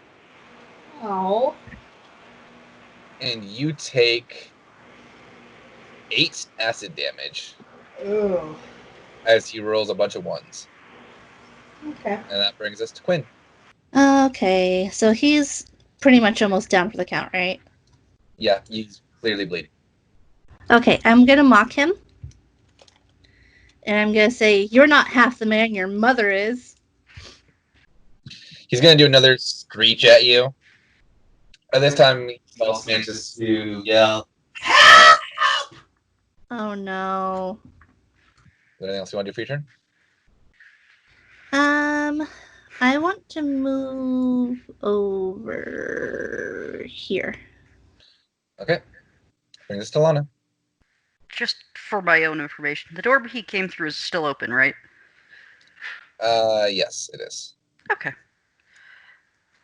Well, let's go ahead Actually, and... go ahead here, just to show you a little bit, since you'd be able to see inside a little bit. You can see about that far in, Okay. just from the doorway. Well, I'm just gonna attack him. Roll your attack. I can't hit him. No, you can't. That's miss. Mhm. Anything else you want to do with your turn? No, I'm good here. Okay. That brings us to Ella. All right. Well, I guess Ella's gonna step down and hit this guy with her quarterstaff. Okay. Hopefully, we'll see. He's apparently evaded attack. You go to swing, but you watch the blue aura kind of like bounce your staff off of him as it tries to connect. That's rude. I guess I can go ahead and try my fists this time. All right. Go ahead and make your attack roll. That hits. How you want to do it? Surprise me. Okay. You kind of just pull out your fist and just smack him right in the face, and you watch his nose shatter, and like you see like parts of the bone come out of his eye sockets, and he just screams as he falls to the ground dead. Damn, Ella. Damn. Anything else you want to do for your turn? I'm gonna move back a little bit so I'm closer to Quinn. Well, no, I'll stay here. Well, And yes, I am deliberately not dropping you guys out of initiative yet. You'll see in a second. I figured there was something. yeah. I'm like, it looks like we beat the enemies, but Cal's also more of a cautious guy, so he's just going to kind of probably stay where he is. Crossbow at the ready in case anything appears on that lower deck. Okay. So are you actually ready in the action then? Yeah. Okay. So you ready your action. Anything else for your turn? Nope. Desi, your turn. Well, since Desi thinks they're done, she's going to go ahead and try to mix together a healing potion with the herbalism kit. Okay, give me a medicine check, please. Okay, I thought that was 1. I was about to have a heart attack. You accidentally drop a couple mushrooms overboard as you're working, but in between all the rocking, you do manage to make a potion of healing. Okay, and So, I go can't ahead. take it this turn, can I? I have to wait till next turn? Yep, exactly. Okay. Well, I just added it to your inventory, so you got it. Okay. Cool. Then that's what I'm gonna do. All right. Ella, can you please make a dexterity saving throw for me? Yeah, sure. Where am I? Here we go. Oh, fuck me.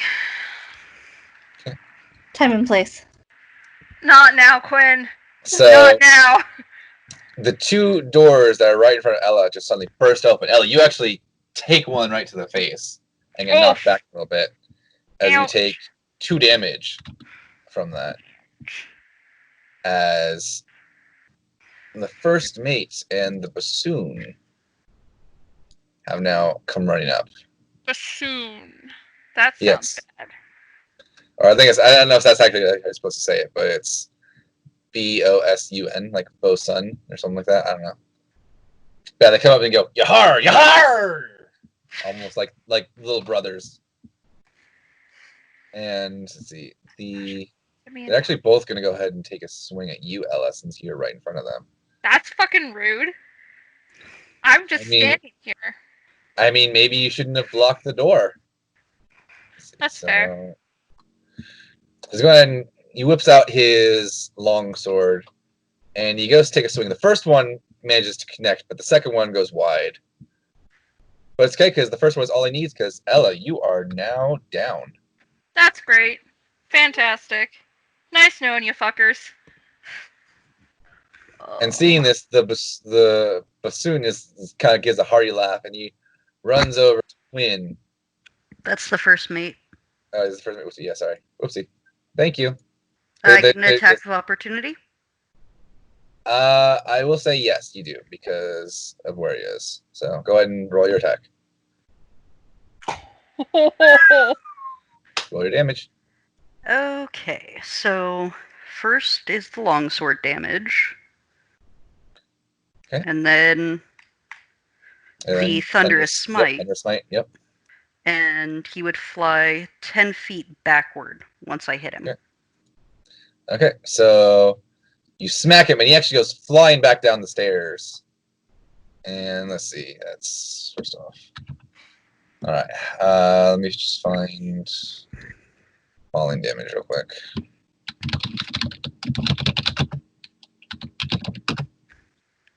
If I can, okay, you have to actually manual look for it.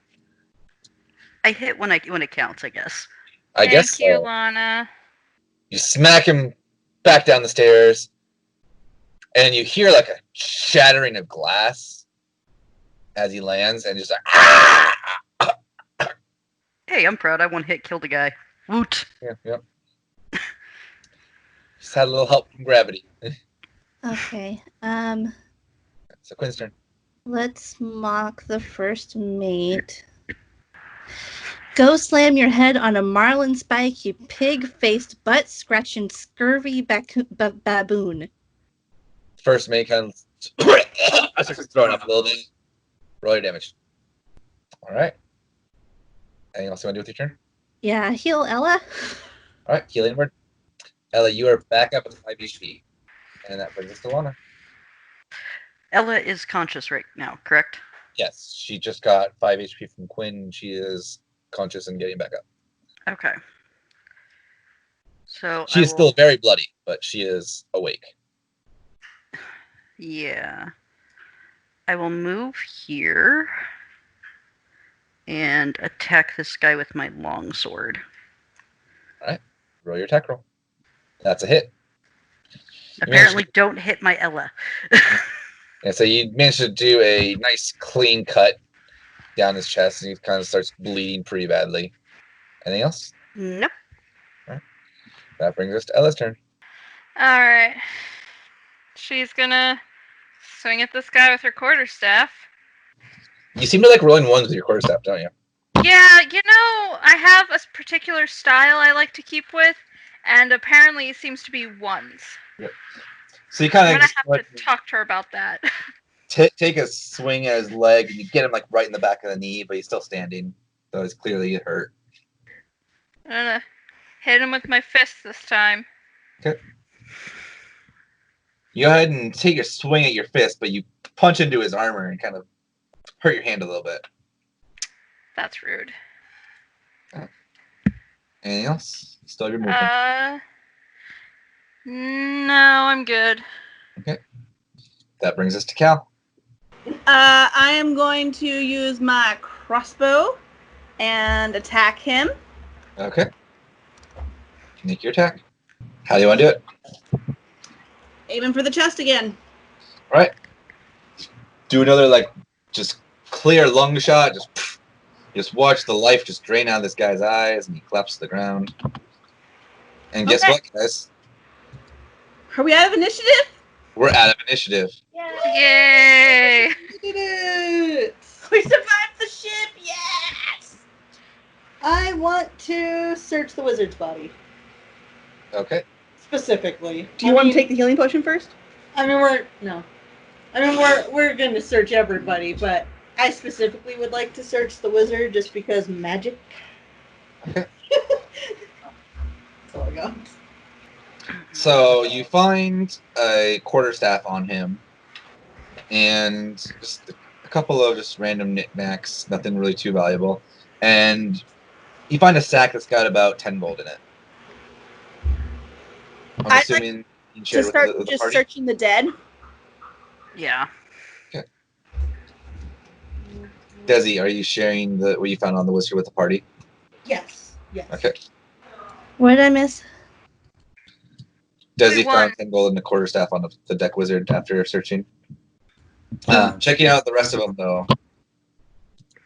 You guys find 8 scimitars and 8 light crossbows. Find a bunch of leather armor that's now kind of all tattered and torn. Let's see. The captain actually has some studded leather, which is surprisingly still actually intact, along with a long sword and a hand crossbow. Let's see. The first mate had a long sword and chainmail armor, which is also still pretty well intact. The bassoon had studded leather as well. And he had a hammer, as well as having a hook for a hand. And I'm going to say between all of them, because there's so many crossbows here, you guys are able to find about 80 bolts among everyone. Ella's going to politely ask for a little bit more healing if it's possible. She's also going to get away from the hole. Good call. Yeah, I would lay upside down. I would like to take my potion too when we have a second. Okay. Ella, you can have 5 hit points back. Okay. And Quinn, you also look pretty scragged, correct? Yeah. He's missing 10 HP right now. Yeah, you can have 5 back as well. Okay. And then, Desi, you're drinking a health potion, you said? Yes, please. Okay. That is, was it 2d4 plus... Yep, 2d4 plus 2. So roll 2d4 for me. Alright, you managed to get back 7 HP, so you're only missing 1 now. And that drops a potion of healing from your inventory, so you now have 2. So I will say, guys, it is past 7. Call it here for the night. Okie dokie. Took over that ship, boy. We did good. We did.